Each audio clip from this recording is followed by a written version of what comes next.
Hey guys, so we have 2 minutes on a holding vault, storage vault, something that a cemetery has, like this.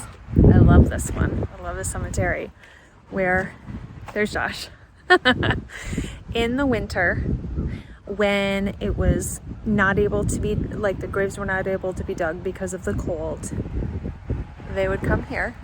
They would open this crypt up and store the caskets in here until they could break ground in the spring. So why it's not used now for the most part is they didn't have the equipment back then. So think, 100 years ago when the cemetery was around and everything began, and you had shovels. You didn't have big heavy equipment. You didn't have big grave diggers that you have now. You just had shovels. You couldn't get in the graves as much. Maybe they didn't have the ground bars. They didn't have all the things that are there now.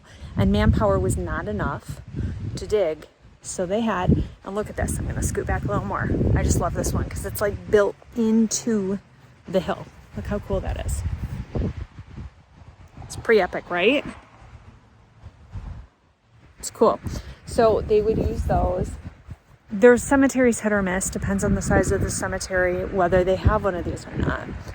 Now, like I've said before, one time in 20 plus years in the business have I ever had to store deceased through the winter and then bury in the spring, and it was only because of not having space to put the snow.